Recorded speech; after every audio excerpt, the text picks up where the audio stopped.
Mangwanani akanaka mhuri yeZimbabwe, tinokuchingamidzai zvekare kune chimwe chirongwa pano paZim Facebook Secrets and Confessions. Tadzoka zvekare nemamwe mamessages. Regai tibva tapinda mumamessages edu atadzoka takakubatirai. Message yedu yekutanga yakamira sekudai: hanzi makadai zvenyu mukoma, ndinokumbirawo kuti munge muchindiposterawo nyaya yangu makavikawo chitupa changu. Ininiwo ndauyawo pano ndiine confession yangu iyo yandiinayo. Confession yangu yakamira sekudai: so ininiwo ndiri murume uye zvakare ndiri kugara munomo munyika yevatorwa inova iri South Africa.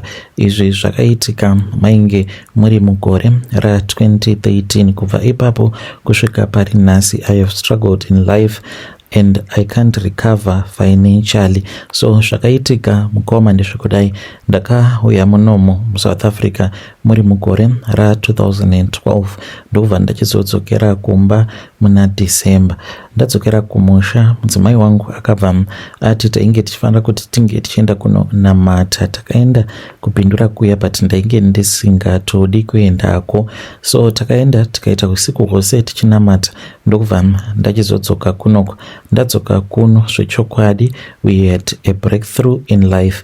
Ndokubva ndachizowana chitupa chemuno muSouth Africa. Mushure mekunge ndawana chitupa chemuno muSouth Africa, mukoma ndakatanga kunakidzwa neupenyu because ndakabva ndakasika ndikabva ndawana basa, because ndiri kuziva basa randainge ndichiita, I was a boiler maker. Ndokubva ndachizotanga kushanda pane imwe mine. Munongoziva kuti mumamine unenge uchiwana mari yakawanda. Pandakatanga kushanda mukoma muri kumusha ndainge ndichitumidzira mari. Ipapo I was living comfortable zvekuti mudzimai ndaifanira kuti ndingadai ndakati ange achiuya kunoko kuSouth Africa, but ndainge ndava kusada kuti mudzimai ange achiuya kuno. Ndainge ndichida kuti ndiri kuno ndinenge ndichirarama kaupenyu kangu kanenge karipo, then kana ndazoendawo kumusha ndaiwanzo kuenda once a year kana kuti twice a year. Apa nemari yandainge ndichibata, it was just too much. Ndakabva ndachizowana basa kuEscom mukoma. Ndaifamba nekampani vehicle, kunyange ndichienda kumusha ndaitoenda kumba nemotikari yebasa. Saka ndakabva ndachizotanga kudanana nevasikana vandainge ndava kuona ikoko kwandainge ndava kugara kumasuburbs. Apa vainge vachida mari kubva kwandiri, mari inenge yakawanda chaizvo yemagirlfriend allowances. So mukoma ndakanga ndava kusatomboona mudzimai wangu sekunge iye ainge atomborikana chenyu pasi pano pezuva. Ndaiti kana ndikadzokera kumba I would regret kuti asi pamukadzi uyu ndiri kumbotsvaga chii chaizvo nevasikana vandiri kudanana navo kuSouth Africa. And iyewo nekuda kwekuti ndainge ndisingamupi mari yakawanda, ndisingamuudzi chokwadi kuti ndainge ndichimbowana mari, ainge asingakwanisawo kuti ange achionekera sezvainge zvichiita vasikana avo vandainge ndichidanana navo, because ndaitovapa mari yakatowanda kutodarika mari yandainge ndichipa mudzimai, even though mafees evana ndainge ndichibhadhara. But yake yekuti anga achitenga chikafu nemafuta ekuzora nezvakangosiyana siyana, dzimwe nguva ndaikwanisa kungomutumidzira kana $50 ndotomudza kutoti zvinhu zvakaoma. Apa mari yandainge ndichiwana makore acho iwawo mukoma, munhu ainge achitambira mari inosvika kuma27, 28 kana kuti 29 before monthly bonuses. Yainge iri mari yakawandisa 29k. Mari iyoyo mukoma yainge tichingopinda mumaoko angu. Apapa ndinenge ndakagarirwa nemaslay queen akati one day. So ndakabva ndachizotanga kudanana neumwe musikana ainge ari muSouth African, uyo wandakazoita naye mwana. Musikana uyu iye ndainge ndichimuda kudarika vamwe vose. Ndakatengera mukoma wake kombi, mukoma wake avo vandakazotengera kombi vachiti ndo business ravainge vachida kuita. Kusvika pari nhasi vatova nemakombi I think anotosvika kuma 11 kana kuti 12 makombi. Saka mushure mekunge ndamutengera kombi kudaro, akabva andikumbira zvekare mari. Ndikamupa mari iyo yandainge ndakachengeta ndichiti ndainge ndichida kuzotenga stand kuHarare zvekare nekuzovakisa. Ndakamupa mari yose iyoyo achiti ainge achazondidzosera mari. Mukoma takazotanga kunetsana mushure mekunge ndafind out kuti she had been cheating on me. That was quite terrible. Pandakamukonfronta nekuzobvunza vabereki vake vakatondipindura rough, ndakatoita sekunge yainge iri mhosva ndokubva tachizorambana. So ndakati sezvo tainge tarambana painge pasina problem. Musikana uyo mukoma akabva achizoenda kumapurisa, but I think kuti ainge ari mapurisa awo avakaita ekutengera. Mapurisa awa vakauya nawo, ndikavabvunza kuti ko indava, akabva anditi ndainge ndakamubata chibharo. She then started demanding money from me. Mukoma mwedzi wega wega ndaiti ndichingotambira, mapurisa aya vaitouya kuzokolekta mari kubva kwandiri, apa vachizviziva futi kuti chitupa ndainge ndakachiwana sei. Ndakasvika pakutadza kubhadhara kana rent kumusha mumwe mwedzi, ndikatumidzira 20 US. Mufunge zvenyu mukomana acho munhu ainge achiwana mari akadaro. Ndikasvika pakutanga kugara mumotikari, ndaingoti usiku paya ndongotsvakawo pekupaka panenge pari safe, then ndobva ndangotengawo chitekaaway changu ndobva ndarara mumotikari imomo kusvika zvichizongonodhakwa. Takaita madhiri kubasa tikabva tabatwa ndokubva ndadzingwa basa. Kubva ipapo kusvika pari nhasi mukoma handina kuzombogara ndakakwanisa kuwana basa zvekare rine musoro. I feel as if God has been punishing me. Ndakambodzokera kuZimbabwe several times, ndikadzokerako kubhindura ndichinonamata ndichikumbira Mwari ruregerero pane zvose izvo zvandakavatadzira. Asi no matter what I try to do mukoma, but I have failed to get my life back in track. Handizivi kuti ndoita zvekuita sei.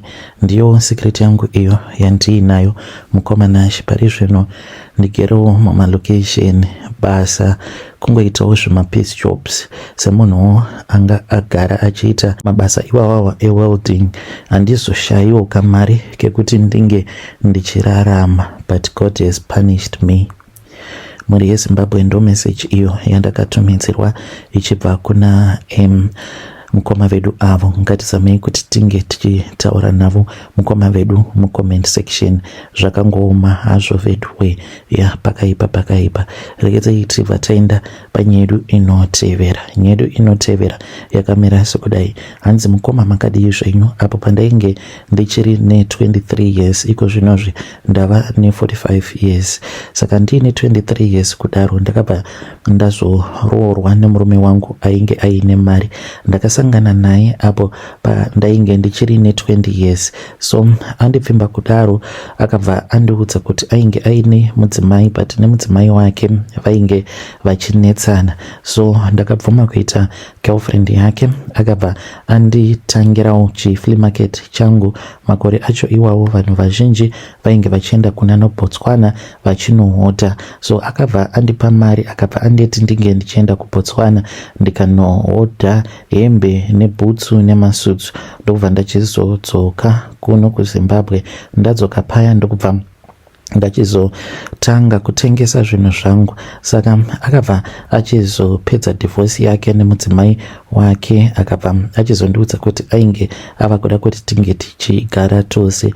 So iye anoti akagadzirwa neex-wife yake kuti zvinhu zvinge zvichizodhakwa, but patakangotanga kugara tose ndakatombozviblema. Mukoma murume uyu ndakasangana naye ainge aine mabusinesses ake. Uchazokona kuti iyi ndiyo inonzi life. Apa vamwe tainge takangokurirawo munhamo, then ndokubva tachizongotanga kungoraramawo kalife katoripo. But ndatanga kugara naye, then ndokubva ndachizotanga kutambudzika zvisingaite zvekuti kana iye ainge ava kungogara achingozvibvunza kuti kocha ainge akakanganisa chainge chimbori chii, because aiti handina kana munhu wandakatadzira ini. Chakaita kuti ange achizoita divorce nemudzimai wake yainge iri nhau yekuti mudzimai wake ainge achikonzeresa mumhuri, uye zvekare ainge asina waainge achiwirirana naye pahama dzake dzose. Ndokubva achizoona kuti zvainge zviri nani kuti vange vachizorambana zvavo, ndokubva vachizorambana. Saka mukadzi wacho akabva achizorwadziwa kuti ipapo vachingobva kuita divorce, then that was when she had kuti ndainge ndava kugara nemurume wake. Zvadaro mukoma ndakabva ndachizotanga kutambudzika zvekuti flea market kangu kandainge ndiinako ndakangoita zvekungotengesa stock yacho yose, ndikatengesera imwe shamwari yangu akandipa mari iyoyo handina kana chine musoro chandakaita nayo, nekuda kwekuti mumba mainge musitomborina kana chikafu. Mari iyoyo yakangosvika nekungotenga chikafu tichiti tichazowana mari later on, but upenyu hwainge hwakatongooma mukoma. Saka iye anoti ndipo paakabva achizoenda kun'anga. Mushure mekunge aenda kun'anga akabva achizoudzwa kuti taifanira kuti tinge tichizochekeresa mwana, but akazviita zvinhu izvi in secret. Anoti vakakidnepa mwana muno muHarare, ndisingatauri zvangu kuti mwana uyu vakamukidnepa kupi chaiko. Mushure mekunge vakidnepa mwana iyeye vakaenda naye kun'anga. Mwana uyu vanoti vakamuuraya like for real, ndokubva achizotanga kuita mari. Saka ndakati ndabatira pamuviri mukoma ndichinozvara mwana ainge akaremara. Ndakazvara vana vatatu, one after the other, vose vakabuda vakaremara. Kusvika kana vabereki vangu vava kutobvunzawo kuti ko chii chiri kuitika, kasi mukuwasha akabata here, ko chii chiri kukonzeresa kuti munge muchingoti pose pamuri kuita mwana wacho anongobuda ari disabled. Mungomana ndine vana vaviri vandiinavo, umwe wacho akazoshayika, but vana ava vose vari disabled, neuyo akashayika zvekare iye akafa ainge ari disabled. Saka takazotanga kufamba in secret, murume wangu asingazvizivi neimwe sister yangu. Ndopandakabva ndachizongonzi torai munamato uyu, kana mageza nawo muzomubvunza murume wenyu, iye ane chekuita nezvakaitika pavana ava. Vana ava vakatogara vakanganisika vachiri mudumbu menyu musati mavazvara, iye anoziva kuti chii chakaitika. Saka ndakabva ndatora munamato uyauya, then ndokubva ndachizogeza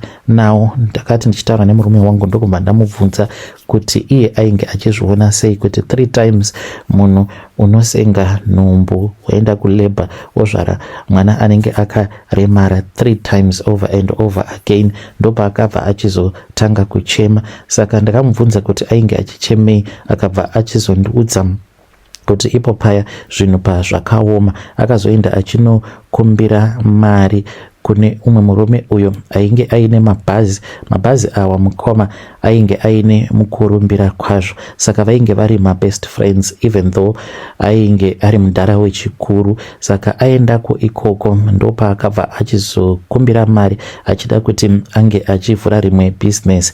Akabva achizonzi nyaya haisi pakuvhura rimwe business, asi kana uine anenge akakugadzira, ziva kuti kunyange ukavhura rimwe business unongobhuruka chete. Nyaya iripo ndeyekuti iwewe pachezvako unenge uchifanira kuti unge uchiona kufamba uchibvunzirawo kuti chii chakaitika kwauri. Ndipo pavakabva vachizoenda vose kun'anga, then ndokubva achizobatsirwa nen'anga yacho iyoyo. Ndipo apo paakabva achizonzi zvinhu zvainge zvakakanganisika muupenyu hwake zvainge zvakati one day. Saka kana kuri kunzi ainge achida kuita mari aitofanira kutoti ange achizotoromba. Ndokubva achizobvuma murume wangu kuti ange achiita zvekuromba. Ndokubva achizonzi aifanira kuti ange achitsvaka mwana uyo waanokidnepa mwana iye vobva vamuuraya. Ropa rake ndiro rainge richazoshanda pakuita mari kwaainge achiita. Saka mwana uyu wavakazouraya vabereki vacho hanzi vane mhodzi yavakazoenda vakanodyara paguva remwana. Mwana uyu akabva achizotanga kumuka chipoko. Munhu haachandiudzi kuti pose apo pandaitakura nhumbu mumba tainge tichitogara nechipoko chemwana uyo waainge akauraya. Saka hanzi usiku ndaiti ndakarara, then mwana iye aibva achizouya obva agara padumbu rangu apa ndiine nhumbu, zvaizokonzeresa kuti vana ava vange vachizokuvarira vari mudumbu rangu. Saka iye ainge achiti akaedza nepose paainge achigona napo kuti ange achidzinga chipoko chemwana wacho iyeye, achitoti dzimwe nguva aitomuka achitaura nemwana wacho iyeye.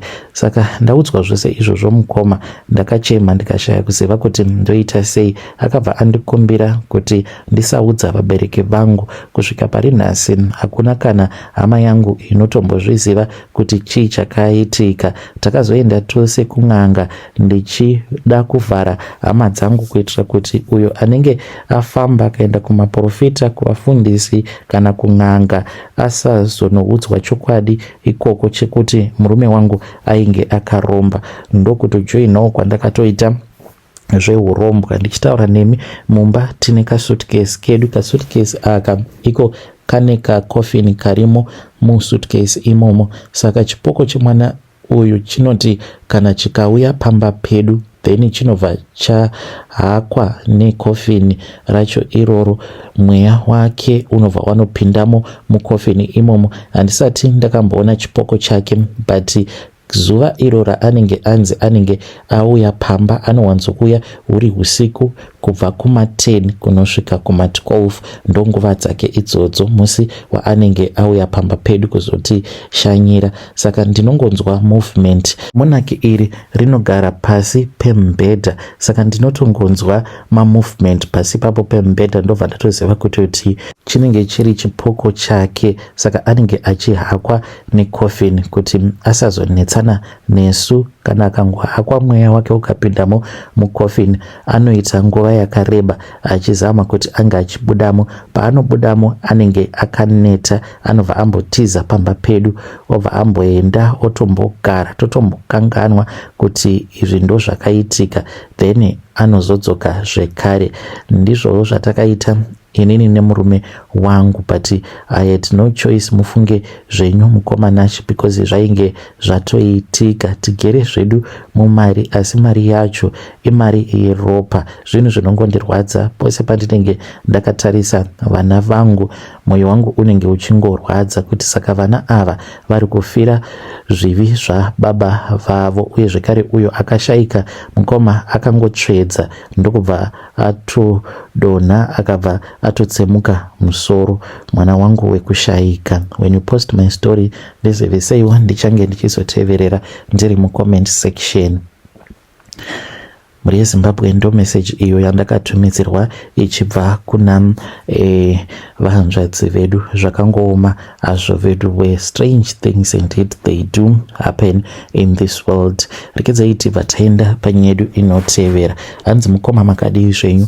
Ndauyawo pano ndiine confession yangu iyo yandiinayo. Varume vose ava vari vatatu handitombozivi kuti varipi. I hope kuti confession yangu kune umwe mwanasikana kana kuti mukadzi achazoteererawo confession yangu ange achizoitawo madecision ari nani. Please learn from my own confession. Inini pandainge ndichiri kuuniversity I dated 3 men all at once. Umwe ainge achibhadhara rent, umwe magroceries, umwe ndiye ainge angori wekungojola naye achindipa mari just for fun. I got pregnant, mufunge zvenyu, and none of them even wanted to be with me.